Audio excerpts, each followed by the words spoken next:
Hello guys, तो स्वागत है आपका मेरे चैनल में CISF पे। तो आज का वीडियो होने वाला है एसएससी जीडी में हम हिंदी में कैसे पढ़ें और साथ ही मेरा स्कोर कितना था और जीके जीएस के लिए भी कुछ स्पेशल टिप्स। तो सबसे पहले मैं बता दूं कि एसएससी जीडी में मेरा हिंदी में 20 में से 20 क्वेश्चन सही थे और उसके लिए मैंने कैसे पढ़ा था वो मैं बताती हूँ कि इसमें कुछ ज़्यादा खास चैप्टर है नहीं जीके हिंदी में। हिंदी के लिए आपको 7 से 8 चैप्टर मिलेंगे एसएससी जीडी के लिए, इतना ही काफ़ी होगा आपको अच्छे से अच्छे मार्क्स गेन करने में, क्योंकि जो इंग्लिश में जो चैप्टर आते हैं वही सेम हिंदी में भी होते हैं। इसमें बहुत ज़्यादा रस अलंकार अनुच्छेद संधि विच्छेद ये सब पढ़ने की ज़रूरत नहीं है। इसमें आप कुछ चैप्टर मैंने लिखे हैं वो मैं बता देती हूँ कि ये सब आप पढ़ लेंगे तो हिंदी में आप फुल में फुल आराम से गेन कर सकते हैं मार्क्स। पहला है वाक अशुद्धि। वाक अशुद्धि से भी एक दो क्वेश्चन आते हैं और फिर विलोम शब्द, पर्यायवाची शब्द, अनेक शब्दों के लिए एक शब्द, लोककृतियाँ, फिर रिक्त स्थान और फिर वार्तनी अशुद्धि भी आती है और लास्ट में गद्यांश जिसमें 5 क्वेश्चन होते हैं। बस अगर आपने 10 तक अच्छे से व्याकरण पढ़ा है तो ये सारे क्वेश्चन बनाने में भी आपको ज़्यादा कठिनाई महसूस नहीं होगी। और इसमें और जो लोग संधि विच्छेद समास ये सब पे इसमें ध्यान देंगे तो ये सब एसएससी जीडी में नहीं आता है। बस यही 7 से 8 चैप्टर है जो आपको हिंदी में अच्छे मार्क्स दिलवा सकता है, क्योंकि इंग्लिश में भी आइडम फ्रेज सेंटेंस एरर जो भी होता है उसी का बस ट्रांसलेट होता है ये कि वही आएगा, क्योंकि इंग्लिश में रस अलंकार ये सब आते नहीं हैं तो इसमें भी वो सब नहीं आता है। बस इतना ही क्वेश्चन आपके लिए सफिशिएंट होगा बनाने के लिए। हिंदी में आप इसी से अच्छा मार्क्स ला सकते हैं। और इसमें विलोम शब्द, पर्यायवाची शब्द ये सारे शब्द हैं जितने आपको याद करने वाला है। आप अगर 5-10 क्वेश्चन भी आप रोज याद करोगे या फिर आपका पहले से पढ़ा है तो ये आराम से आपका बन जाएगा। गद्यांश खुद से पढ़ के और समझ के है। रिक्त स्थान भी ऐसा ही आएगा जो आप खुद से समझ के बना सकते हो। और इसमें कुछ भी विशेष करने की जरूरत नहीं, आप बहुत ही कम समय में इसमें अच्छा मार्क्स ला सकते हैं। बहुत ज़्यादा इसमें पढ़ने की ज़रूरत नहीं है। कुछ चीज़ें याद करने वाली है और कुछ चीज़ें खुद से समझ के बनाने वाली है। इसके लिए आप बैठ के क्लास करना और लंबा लंबा वीडियो देखने की भी कोई ज़रूरत नहीं है। बस वाक अशुद्धि कैसे, अगर आपको कहीं से भी ऑनलाइन, मेरे को ऑनलाइन मिला था एक कुछ टाइम का कोर्स था, उसको मैंने देखा था, उसमें वाक अशुद्धि के लिए बहुत अच्छे से बताया गया था। उसी से मैंने वाक अशुद्धि कर लिया और बाकी सब जो याद था नॉर्मल क्वेश्चन आते हैं। और इस बार एसएससी जीडी में बहुत ही हिंदी में बहुत ही नॉर्मल क्वेश्चन आया था जो कोई भी आराम से कर सकता है। 18-19 और बहुत ज़्यादा है तो फिर 20 में 20 ला सकता है। तो हिंदी के लिए इतना ही काफ़ी है। हिंदी में आपको कोई भी चीज़ विशेष करने की ज़रूरत नहीं है। इतना आप कर लेते हो तो बहुत ही सफिशियंट है। तो ये हुआ एसएससी जीडी के लिए हिंदी का बात। अब हम बात करते हैं इसके में जीके जीएस में हम क्या पढ़ सकते हैं।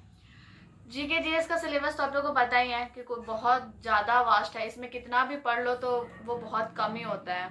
फिर भी मैं इसमें कुछ बता देती हूँ जिसमें आप कम टाइम में पढ़ के अच्छे मार्क्स ला सकते हो। इसमें मेरा उतना भी अच्छा मार्क्स नहीं था, 20 में 12 था और 16 मैंने बनाया था, 4 नेगेटिव गया। इसमें नेगेटिव जाता है, बस इसी में एक ऐसा चैप्टर है ना जो नेगेटिव जा सकता है। बाकी आप रीजनिंग मैथ देख लो, उसमें सारे लोग अच्छा बना भी लेते हैं और उसमें अगर नहीं आता है तो स्किप कर देते हैं, उसमें नेगेटिव नहीं जाता है। लेकिन जीके जीएस में कन्फ्यूजन हो जाता है जिसके कारण लोग नेगेटिव ले लेते हैं। तो चलिए जीके जीएस के बारे में हम बात करते हैं। जीके जीएस का एक बहुत एसएससी जीडी में एक बड़ा पोर्शन हो जाता है स्टैटिक जीके का। स्टैटिक जीके से ही 7 से 8 क्वेश्चन आ जाते हैं और स्टैटिक जीके में ही बहुत कुछ आ जाता है। आप इसमें ज्योग्राफी भी कवर कर सकते हो, आर्ट एंड कल्चर, ज्योग्राफी में माउंटेन, रिवर, फॉक डांस, जितना तरह का चीज़ आता है सब स्टैटिक जीके में आ जाएगा। अगर आप इसको कंटिन्यू पढ़ाई जारी रखते हो तो आपका स्टैटिक जीके बहुत अच्छा हो जाएगा और ये बदलता नहीं है तो हमेशा आपको काम आएगा ही। साथ में इसमें एक ये चैप्टर है पॉलिटी का। अगर पॉलिटी आप अच्छे से कंप्लीट कर लेते हो तो पॉलिटी से 2 क्वेश्चन एकदम निश्चित आता है। और पॉलिटी में भी अनुच्छेद हो गया, भाग हो गया, ये सबसे क्वेश्चन बहुत आएंगे। फिर अगर आप करंट अफेयर में देखोगे तो वो लास्ट के टाइम में अगर पढ़ते हो जो एकदम फेमस होता है उसी से आएगा, बेसिक सा रहेगा वो आराम। फिर इसमें है इकोनॉमी। इकोनॉमी से आप पंचवर्षीय योजना कर सकते हो, क्योंकि पंचवर्षीय योजना से इस बार 2-2 क्वेश्चन थे। इसमें चैप्टर सब्जेक्ट तो बहुत बड़े बड़े हैं, लेकिन कोई सफिशिएंट पार्ट है उसी से क्वेश्चन आता है। जैसे इकोनॉमी से पंचवर्षीय योजना, पॉलिटी से अनुच्छेद, ये सब एकदम फिक्स है कि इससे क्वेश्चन आएगा ही। तो आप कम टाइम में ये सब चैप्टर का आराम से कर सकते हो। फिर हिस्ट्री बहुत बड़ा हो जाता है, तो हिस्ट्री में भी आप कुछ पार्ट है जैसे कि जनरल, वर्ष, राय, संधि, कुछ स्पेशल डेट, मॉडर्न हिस्ट्री से। और फिर इसमें आता है प्राचीन काल से बौद्ध धर्म, जैन धर्म, ये सब से एसएससी हमेशा क्वेश्चन पूछती है। तो अगर आप उसका पैटर्न लेके चलोगे ना तो जीके जीएस भी बहुत आसान लगेगा। फिर साइंस अगर आपका 12 तक 10 तक अच्छे से पढ़ा हुआ है तो वो भी बेसिक ही रहता है। कभी कभी इसका लेवल अप हो जाता है, लेकिन वो फिर सबके लिए होता है। फिर जीके जीएस एक ऐसा पोर्शन है ना जो आपको मेरिट में अंदर और मेरिट से बाहर कर सकता है, क्योंकि मैथ, रीजनिंग, ये सारा प्रैक्टिस का चीज़ है, वो हर कोई कर लेता है, उसमें मार्क्स के लिए दिक्कत नहीं होता है। लेकिन अगर जीके जीएस में आपका अगर अच्छा मार्क्स आता है तो आप मेरिट के अंदर आ सकते हो, आपका स्कोर बहुत अच्छा हो सकता है। और अगर आपका जीके जीएस खराब होता है तो फिर एग्जाम कुछ भी हो सकता है। तो जीके जीएस के लिए तो मेरी एडवाइस यही है कि आप कम टाइम में आप पॉलिटी पे ध्यान दें, और पॉलिटी में भी कुछ चैप्टर जैसे अनुच्छेद भाग पे, फिर इकोनॉमी में पंचवर्षीय योजना, करंट अफेयर आप कुछ टाइम पहले का जो बहुत इंपॉर्टेंट है वो देख लें, और हिस्ट्री में बौद्ध धर्म, जैन धर्म, आधुनिक इतिहास से, और स्टैटिक जीके पे रोज स्टैटिक जीके का क्लास कर लें। और तो फिर आपका एसएससी जीडी में आपको अच्छे मार्क्स लाने से कोई नहीं रोक सकता है।